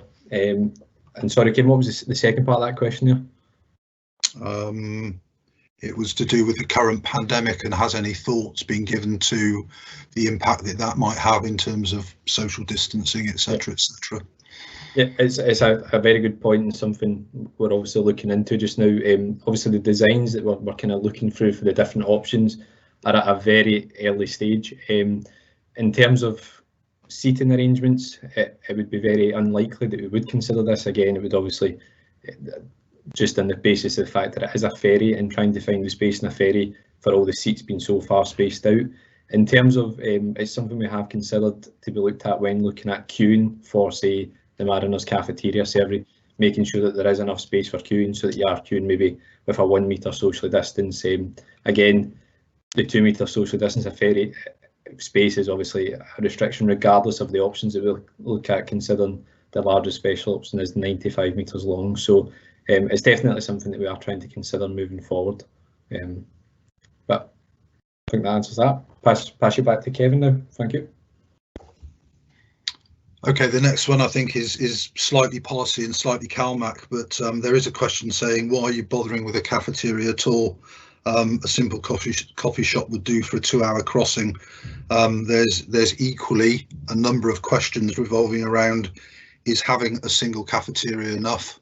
Would it not be better to have a cafeteria and a coffee shop and a retail outlet? So I think probably hand that over to Pauline initially, if you'd like to answer it. Sure, thanks, Kevin.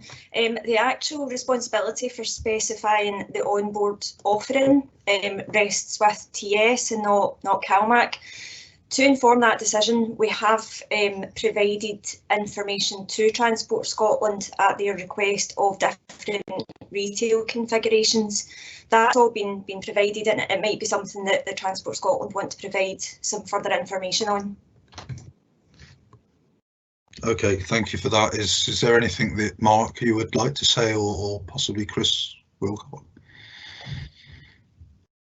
Kevin, I'll answer some of that if you want to move on to me. So thanks for that.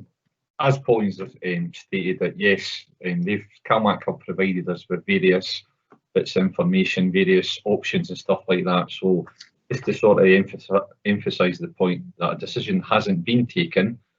Certainly they've looked at various options and they felt that a Mariners cafeteria operating on perhaps reduced hours would be the possible best solution. But again, it's open to hear what the community think and what the people think that might be the best solution. It was something, Kevin, we're mindful it's a 2.5-hour journey. We do receive mixed views on it in the sense that people want a hot meal, people want a coffee. It's really trying to cater for everybody, but again, it's not something that we've decided ultimately. We're happy to take thoughts and views on that before any decision is made. Thanks, Kevin. Sorry.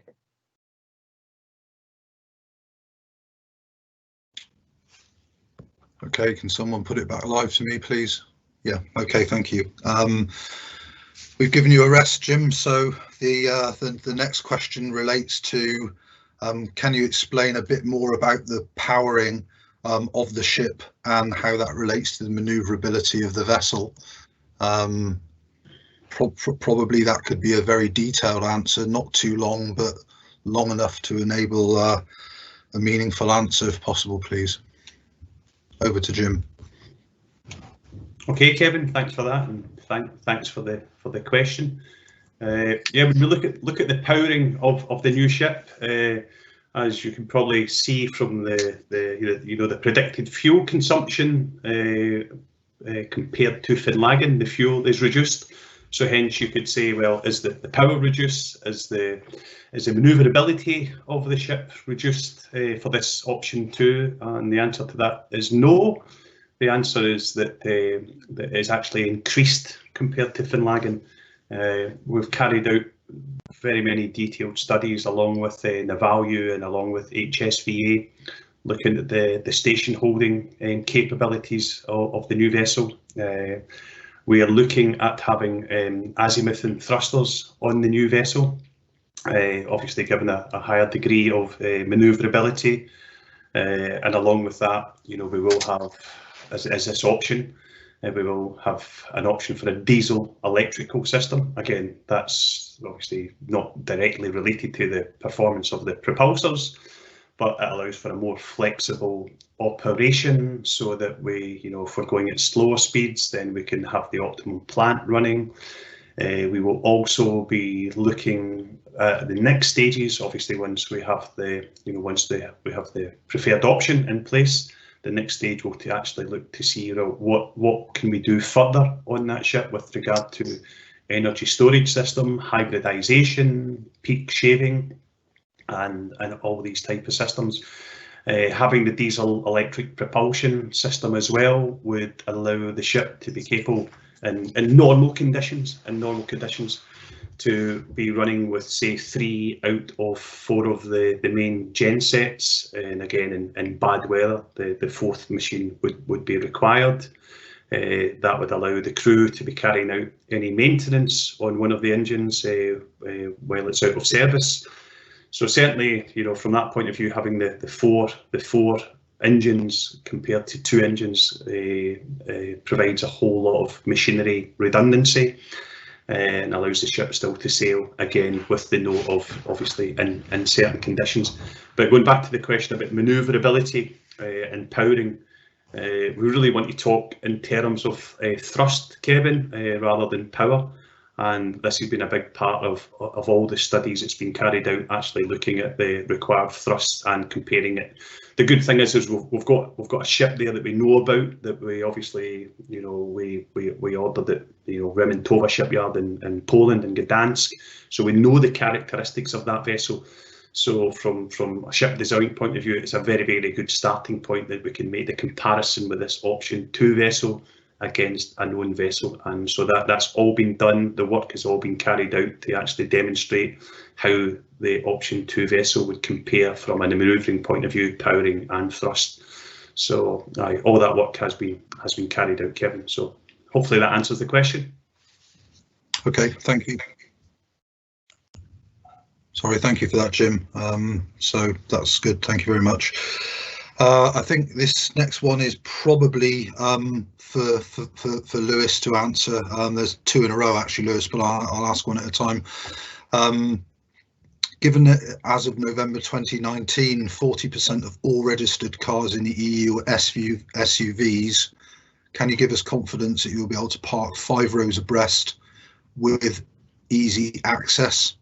The same applies to the MESDECs.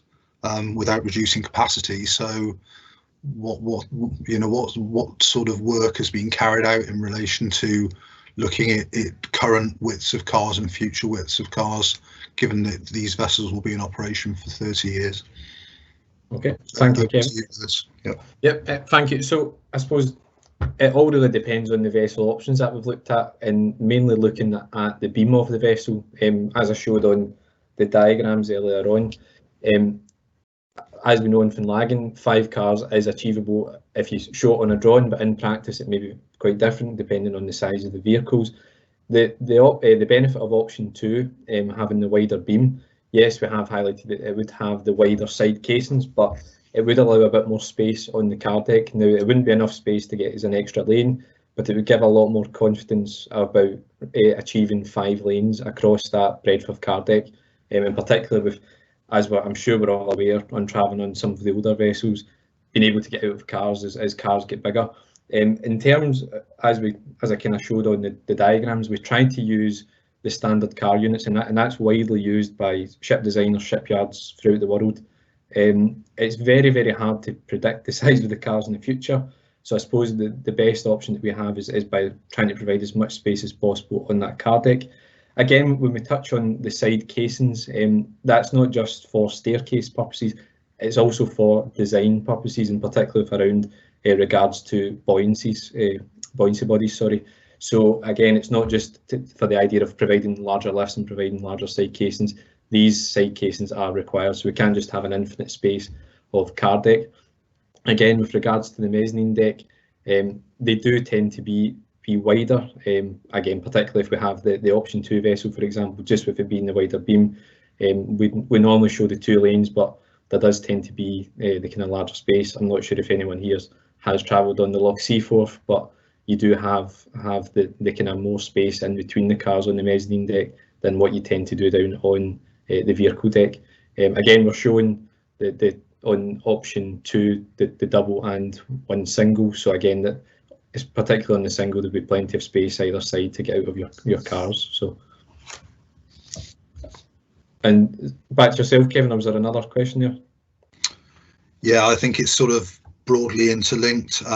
Given the lifespan of the project and indeed the lifespan of the vessels, obviously with an era of electric cars coming in, firstly for you, Lewis, what consideration is there for charging cars on board if indeed it is allowed? And then probably hand over to Ramsey, because there's a similar question relating to the type of facilities that might be installed on the shore side. So if you'd like to answer first, Lewis. Yeah, no problem. So even out with this design, it's actually something that we are looking to include on the Glen Sannox and 802 design. So that would obviously be the kind of test idea, and then hopefully look to include them on this vessel. In terms of kind of rules and regulations around them, we have seen them on vessels throughout Europe. Again, it varies on the kind of national authority and the classification societies that the ship is registered to. So there is kind of rules starting to come into place for these, and we will probably look to include them on this new vessel design, regardless of vessel option. And I pass you over to Ramsey. Apologies, my connection went there. Kevin, can you repeat the question there? Sorry, we were talking about the lifespan of the project and the lifespan of the vessels, and Lewis has just answered about charging facilities on board. Yeah. There's similar questions about what type of charging facilities we either have or foresee in the future at the ports themselves as opposed to on board the vessel. Yeah, so I guess in terms of the electric vehicle charging facilities, we have at Kennecraig and Portell at the moment essentially 2 spaces for charging, and as part of upgrade works certainly to Port Ellen, we will be providing more. At the moment, I can't tell you how much that is. There are new regulations that came out, I think it was late 2018, that haven't actually been applicable to any of the jobs that we've been doing so far, that do require quite a considerable number of electric vehicle charging places. And so we will be doing that, and again through consultation, when we progress the project. Likewise at Kennecraig, we can put in more when the demand is there. That can be installed. I believe the ones there are used, but maybe not used quite as much as some others around the network at the moment. But certainly that can be done. Okay, thank you for that. If we just stick with the theme of powering and electrical power, I think this one's probably for Jim to give a fulsome answer. It relates to plugging in when alongside through the night to reduce emissions, and what sort of work has been done around that to enable there to be plug-in connections. And a secondary question is come in about, if that was available, what work would need to be done on the Finlaggan as the second vessel, because at the moment it doesn't plug in. Okay, thanks for that question.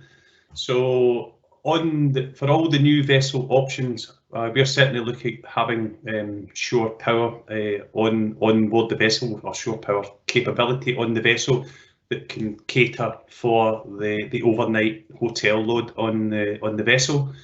The sort of early estimates for the option 2 vessel would be in the region of somewhere between, say, 300 to 330 kilowatts. That's kind of in line with what the Finlaggan is as well at the moment. So that we will write that into the specification for all of the vessel options, that the actual on-board shore connection is rated somewhere in the region of 800 amps, if we talk about it in volts and amps, to cope with the hotel load. So that will be all on board the vessel.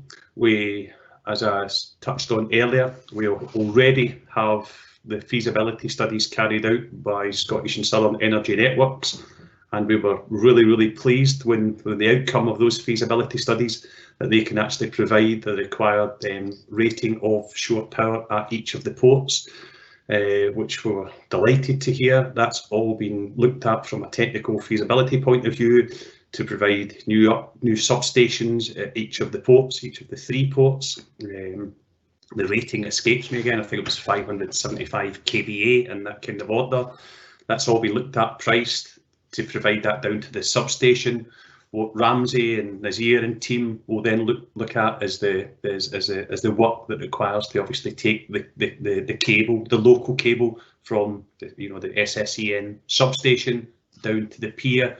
And what we will also look at as part of this project as well is we will look at something that makes it easier for the actual crew to actually hook the ship onto the shore supply, because if we're looking at something in the region of 800 amps cables at 415 volts, it is manageable. It's still a manageable cable for handling, but obviously for quick turnaround times and more efficient operations, we'll be looking at some shore charging arms. So that's all been considered. The question on the Finlaggan, and I should know because I was directly involved in it at the time, but if I recall, the rating of the ship Finlaggan does have the capability of plugging into a shore supply, but I'm sure from memory it's about 400 amps, so it doesn't actually cater for the overnight load. It's useful for, if you're in dry dock and these type of things.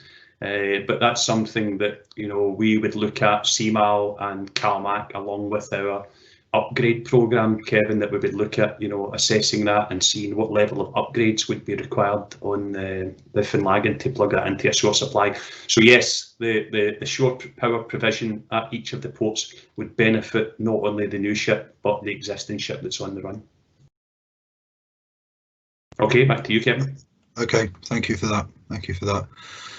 Probably another one for you, Jim, and it's a bit of a left field question, but we'll have it anyway. How many years do you believe we are away from a principal fuel being hydrogen, and what consideration has been given in relation to that for any sort of retrofitting if it becomes a principal fuel?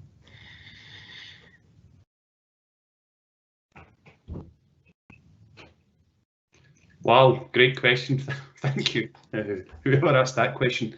It depends whether we're talking about large vessels or small vessels or whatever. I could have given this question to Lewis because as part of his final master's dissertation, that was his final thesis. So, but anyway, I'll take this one for now.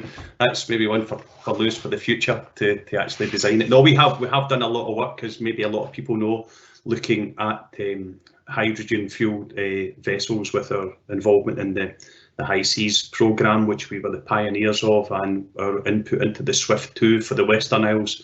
So we've done a lot of work, and for small vessels it is technically feasible. We have done that work, technically feasible on the vessel side. Obviously there's challenges around the cost of the equipment, there's challenges around the durability of the fuel cells, which is improving year on and year on. So obviously you have to look at the capital costs of investment for the vessel and obviously the ongoing costs. But technically it's feasible for small ships. put me on the spot and tell me when I think that could be. There's others that are starting to look at it. So I think if we could get some kind of momentum going, some kind of will, some appetite, from government, Kevin, it's something for small ships that it could happen. Obviously, we have to look at where does the fuel come from. So we have done studies with the Point and Sandwich Trust in the Western Isles to look at providing the power. So we've done that level of studies. We know that that the power could be provided, green hydrogen. So lots of work that's been done. So technically it's possible. Commercially, there's some hurdles still to come over. For large vessels such as this, when you take that the energy requirements, we're in the megawatt hours per day, and there's some huge challenges around just conventional storage of hydrogen and the actual fuel cells and the equipment. So I wish I could give you an estimate for a major vessel, but it's not around the corner at the moment whatsoever. But it's something that our team and our design team are looking very, very closely at. At the moment we've actually got 2 members of the team, John Sultan and Declan McDonald, that are actively looking at hydrogen solutions. So it's something that we'll be looking at very, very closely. Okay, Kevin, yeah. Yeah, thank you for that, Jim. Just to clarify, there's a number of questions coming in relation to timings of all of this, and it's probably just worth me trying to sort of explain. Some of the questions relate to the issue of this consultation and then going out to what in the old terms would have been a PQQ, or now is the ESPD or PSD Scotland. So broadly, we want to undertake that as quickly as possible, which, as Jim has alluded to, should be within February. However, when it comes to the ITT, that is the time when we have to be very specific with regard to telling shipyards exactly what we want. So the PQQ side is people effectively putting their hands up saying that they would like to bid. We do analysis on whether they're competent to bid, and whilst that is going on, we can still be refining the actual general arrangement and everything that will turn up in the ITT. So in actual fact, whilst we say that we'll be going out to the ITT in February and we'll have another consultation in March, anything that comes out of the consultation in March still has time to be included within the ITT. So I think that hopefully answers those questions for people, so which is good. Just looking at another question or series of questions that have come in, will we be following EU procurement rules, or will you restrict this post-Brexit to UK yards or possibly just Scottish yards? And I think I will take that one. In very, very simple terms, we would want to have the widest possible choice. We will be following the normal rules that we have always followed. It will not be restricted to Scottish yards. It will not be restricted to UK yards. This will go out as an open tender worldwide, and then it is narrowed down depending on what responses we get at the PQQ stage. Generally, we would look ultimately to be asking probably 6 to 8 shipyards to, if there are that many interested in building ships for us, we would be asking them to put in the extra work on the ITT side. So the broad answer is that we will follow the procurement rules which we had followed before. So that is the answer there. There's been some questions around mooring systems, such as the Cavatex system, and there are other systems such as the Morex system. Jim touched on it at Port Ascaig, because of the tidal flow and the length of the vessel, that we would be looking at a a more automatic mooring system there. We've never discounted having them elsewhere either, but at the moment that is not within the scope of this particular project, but it will be looked at in the future, and in any event it can be retrofitted to vessels. So that's the answer on that one. I think we are beginning to draw to a bit of a close. We're getting quite close to the end. I think we got to drop dead at 1:30. So one final question, I guess this is probably again for you, Jim. There's often expressed aspiration to standardise both berthing facilities and ships where we can. Would you like to elaborate on what standardisation means for ferries for the future? To Jim Anderson. Yeah, certainly, Kevin. This option 2 actually could potentially become sort of the blueprint for future ferries throughout the network.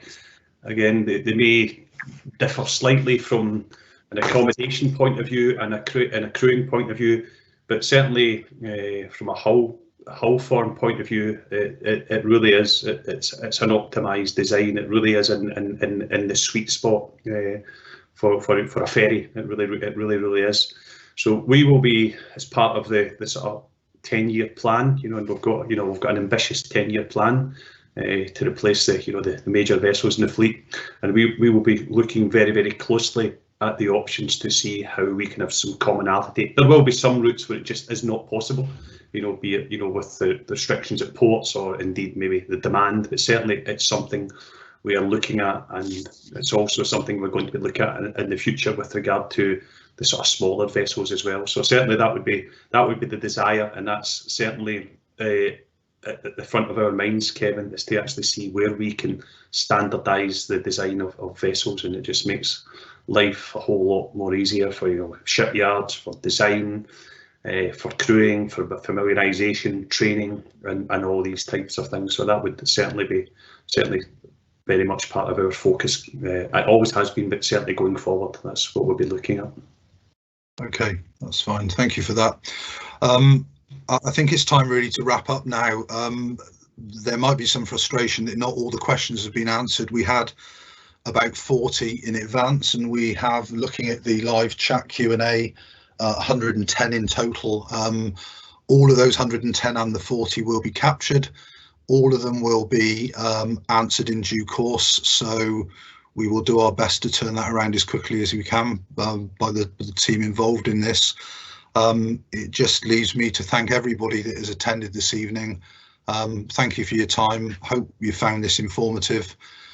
Keep asking us questions, and last but not least, there is a team of people from both CMAL, CalMac and Transport Scotland that have been working very, very hard and diligently on this for a number of years, actually, not even months. So thank you to everybody who has dialed in, and we will be looking forward to seeing you next time, which hopefully should be sometime during March. And as Jim mentioned, unfortunately, we doubt that it will be face to face, but we are looking forward to a time when we can do that again at some point in time when the time is right. So thank you very much, everybody. Thank you to the presenters. Thank you to everybody that's inputted, and thank you for all your Q&A and your forbearance with us this evening. Thank you very much.